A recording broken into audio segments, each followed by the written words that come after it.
Pag-usapan muna natin yung isa sa mga nangyari doon sa Quadcom, no? Yung hiniritan kayo ni Congressman Benny Abante.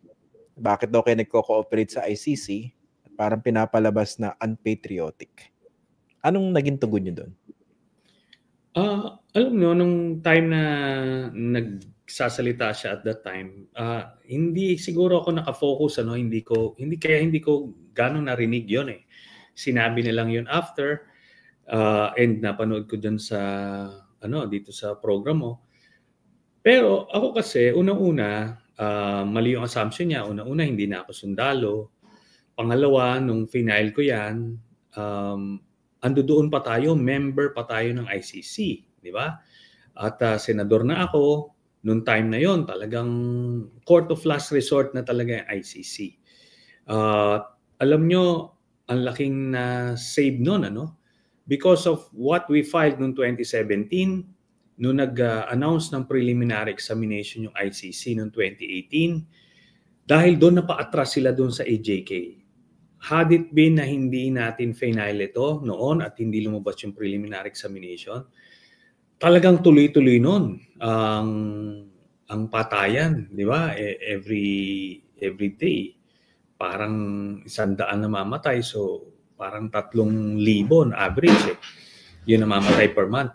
So, nung napansin namin, nung in-announce ng ICC na may preliminary examination, nag-backtrack na sila, dahan-dahan na, nag-iba na, tapos yung ibang mga police generals, naghinay-hinay na sila kasi sabihin, may nakatingin pala, hindi lang sila yung in control of the situation.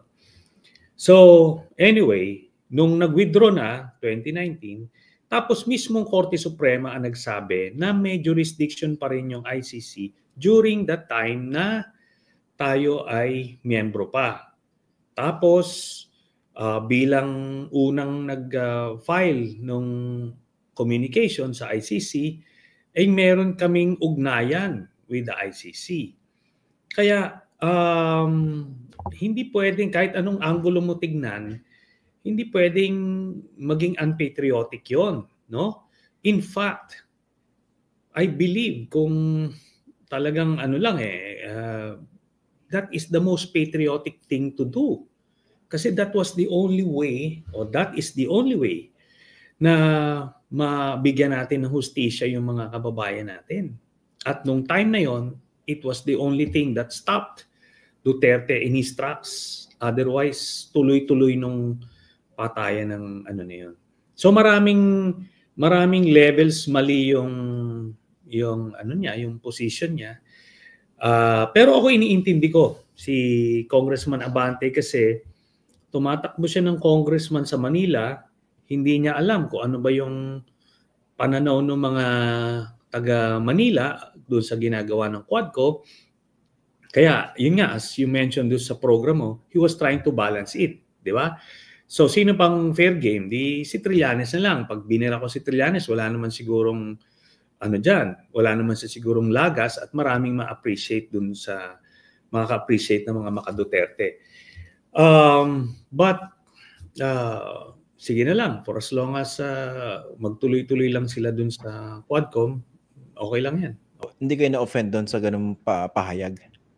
Hindi, kasi alam mo, compared to what I've been through, parang masyadong mild yon for me, no? And yun na nga, sinasabi ko, iniintindi ko bakit niya nagawa yun, bakit niya nasabi yun. Pero at the same time, alam ko mali yun eh.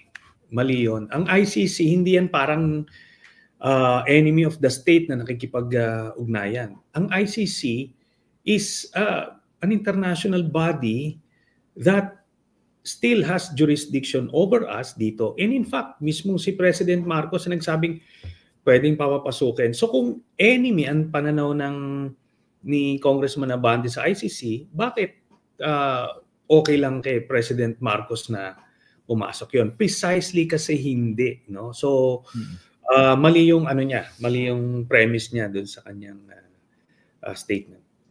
At saka yung pinaka-basic na tingin ko why won't you not cooperate? Kayo yung nag-file ng communication.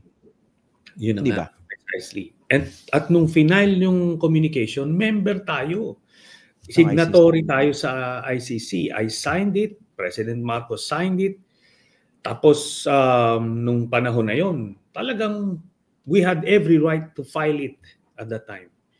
Tapos ganun din, Korte Suprema natin nagsasabi na we can still engage with the ICC kasi may jurisdiction sila during the time that we are members. Kaya I'm not offended at all kasi alam kong mali yung pananaw niya. Pero binanggit nyo kasi yung konteksto ng pagtakbo niya sa muli sa pagka-kongresista sa Manila. So mukhang politika yung naging drive nitong pahayag na ito during that hearing. Ako, it's a consideration lalo na yung mga congressmen na members ng Quadcom. Kasi imagine mo, meron silang distrito kung saan man, lalo na kung nasa Mindanao yon or nasa Visayas, na may mga holdouts pa yung mga Duterte.